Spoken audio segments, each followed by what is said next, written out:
உலகம் முழுதும் வியாபித்திருக்கக்கூடிய அன்பிற்கினிய ஆன்மீக மெய்யன்பர்கள் அனைவருக்கும் வணக்கம்.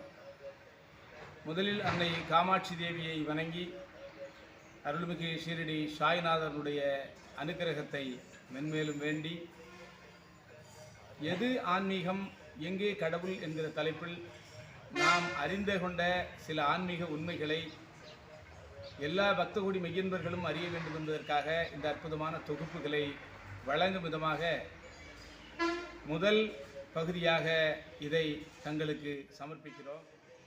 ஒரு இயல்பான மனிதர்கள் ஆலயத்திற்கு சென்றுதான் வணங்கி இப்பேற்பட்ட அருளை அனுக்கிரகத்தை பெற முடியும் என்றால், அதற்கு மாற்றாக 24 மணி நேரமும் சதா சர்வகாலமும் இறைவனையே நினைத்து மனதில் போட்டு இறைவனை முழுமையாக அடைய வேண்டும் என்கின்ற அந்த ஆவலோடு அந்த திருநாமத்தை உச்சரித்து ஒரே எண்ண அலை நேர்கோட்டில் இந்த பிரபஞ்சத்தோடு எந்த மனிதன் எங்கிருந்து உச்சாடனம் செய்தாலும் அது தியான நிலையில் அவர் ஆழ்ந்திருக்கிற பொழுது அந்த ஆன்மீக சித்தி என்பது அவர்களுக்கும் ஐக்கியமாகிறது.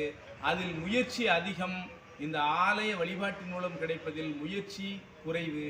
மற்றபடி அந்த இயற்கை பிரபஞ்சம் என்பது எங்கிருந்தாலும் அந்த சக்தியை நுகரக்கூடிய வல்லமையை நமக்கு ஏற்படுத்தி கொடுத்திருக்கிறது. முயற்சி கூடுதலாகவும் முயற்சி குறைவாகவும் இருக்கிற இரண்டு வேறுபாடுகளை தவிர இந்த தியான நிலையில் ஏற்படக்கூடிய ஆன்ம உணர்வுகளும் ஆலயத்தின் மூலம் ஏற்படக்கூடிய ஆன்ம உணர்வுகளுக்கும் இந்த சிறு முயற்சி வேறுபாடுகளை தவிர மற்றபடி அந்த இயற்கையினுடைய இறைவனுடைய கொடையில் வேறுபாடு இல்லை என்பது அன்பருக்கு நாம் சொல்லிக்கொள்ள வேண்டிய ஒரு அற்புதமான செய்தி.